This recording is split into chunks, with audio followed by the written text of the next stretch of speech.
Your Honor, I'm going to cover a few factual details without overly rehashing what has already been said. During the pendency of this investigation in this case, Mr. Wade and Ms. Willis basically lived Robin Leach's lifestyle of the rich and famous. And they did this riding on the backs of the defendants in this case, funded by the taxpayers of Fulton County and the state of Georgia, with the money that was paid to Mr. Wade through the contract that Ms. Willis got him. That money flow, that is the personal interest that you asked about. She was personally benefiting from the position, from the job, from the scope of the investigation, from the scope of the indictment, and how they conducted it. And we know this, we know from the records that have been submitted before the court that Mr. Wade paid at least $17,095 towards this relationship. That does not even include the various dinners, the day trips that both Wade and Willis admitted to, so that number is likely even higher.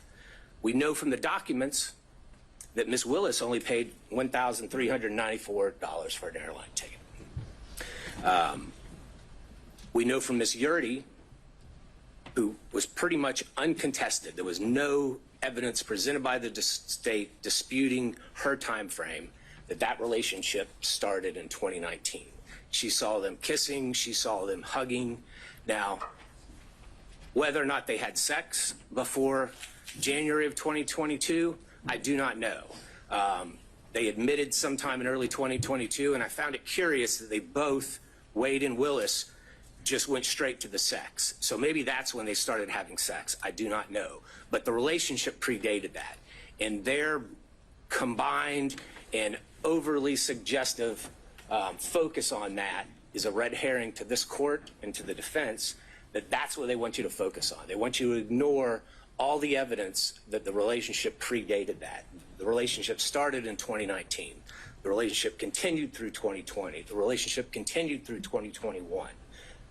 Looking at the cell phone communications, just in the first 11 months of 2021, over 2,000 calls, almost 9,800 texts. You know, I don't even think love-struck teenagers communicate that much. The November 29th and November 30th escapade, phone call from Ms. Willis, between Ms. Willis and Mr. Wade, 11:32 that night. Shortly after midnight, the phone starts traveling down from where Mr. Wade lives and ends up where Ms. Willis is staying, and he's there until roughly 4:55 a.m. None of the excuses, none of the explanations that Mr. Wade gave, going to the Porsche experience, going to dinner, going to the airport, none of that explains that. I'm pretty sure the Porsche experience isn't open in the middle of the night. I'm pretty sure that there weren't any restaurants that he drove 30 to 45 minutes to go eat at in the middle of the night, right after he talked to Ms. Willis. Teenagers have a name for those kind of calls and those kind of escapades. I won't go into it. But the documentary evidence, the objective evidence, undercuts everything that both Wade and Willis said. When you look at Ms. Yurdy, again, she unequivocally said that relationship began in 2019. She saw physical evidence of a romantic relationship. Mr. Bradley, in the text messages, which are substantive evidence, said that that relationship began in 2019. Again, his January, temporary amnesia that somehow was triggered temporarily after Gabe Banks called him, we can question that. But we do have statements from him that specifically said that relationship predated Mr. Wade's appointment by Ms. Willis. You asked, well, in Mr. Wade, you asked what the materiality would be. How much is enough? Well, clearly 17,000 is enough. But Fulton County has told us, has told Mrs. Willis what the materiality is. It's $100 in a year. She twice signed declarations, certifications that she did not receive any gifts. And even under her strained explanation, there were monies, there were gifts, there were dinners, there were excess contributions flowing her way that exceeded $100. Her excuse, or I'm sorry, her explanation, well, I just paid it in cash.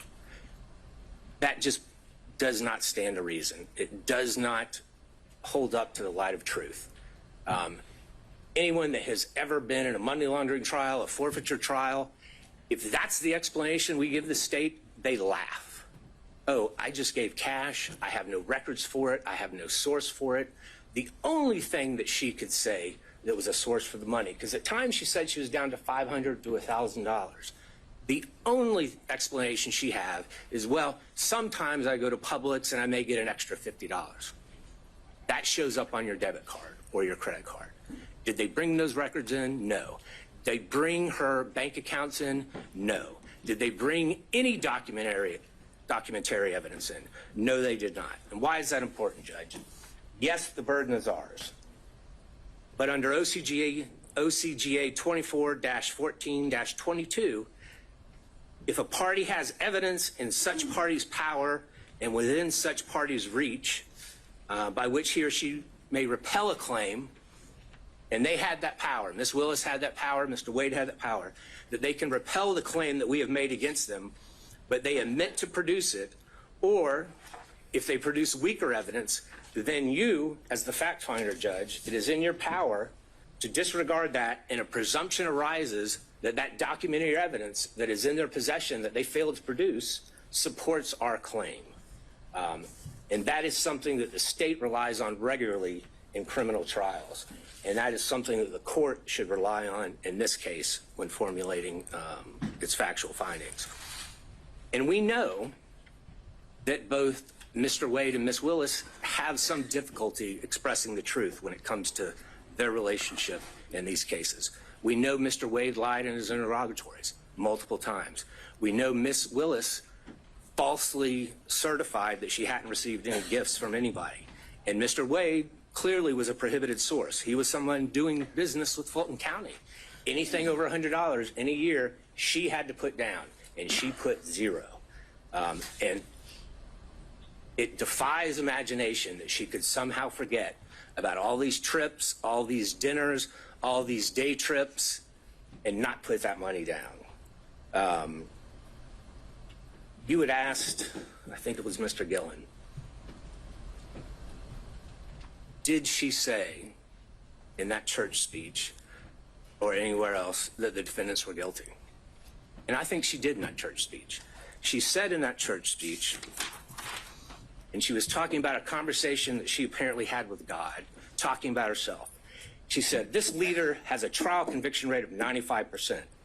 She said, the trial team this leader put together has a conviction rate of 95%. I do not see how anyone, and I think that was purposefully intended by Ms. Willis, I do not see how anyone can listen to those two statements and not take that Ms. Willis is telling everyone in that church and everyone that's going to hear that in the media afterwards that these defendants are guilty. That is what she was saying. She is a prosecutor. She's familiar with the U.S. v. Berger. Every single attorney that's ever been a prosecutor is familiar with the dictates of that U.S. Supreme Court case. That is a foul blow. That is improper, and she violated pretty much every tenet a prosecutor must abide by to seek truth and justice in a particular case. So, Judge, when you're looking at this, the uncontroverted evidence shows that they had a relationship prior. The uncontroverted evidence shows that Mr. Wade lavishly spent on Ms. Willis. The uncontroverted evidence shows that the money that he was spending on Ms. Willis came from this contract that he had. And I'm not just talking about the contract as a special prosecutor, but there's also those other questionable contracts that no matter whom his partner seemed to be, they also got. There is a direct financial benefit that Ms. Willis received from this.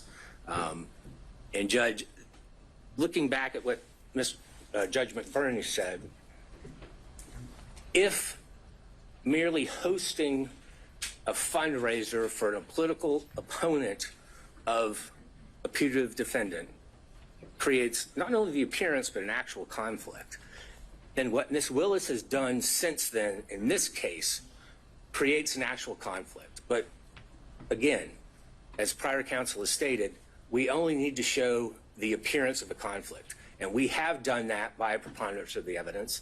In fact, I believe we've shown an actual conflict. But nonetheless, the result should be that Ms. Willis and her office should be disqualified from this case. We still have a few more minutes. I think Mr. Cromwell may have something to say. Thank you, Your Honor. Thank you.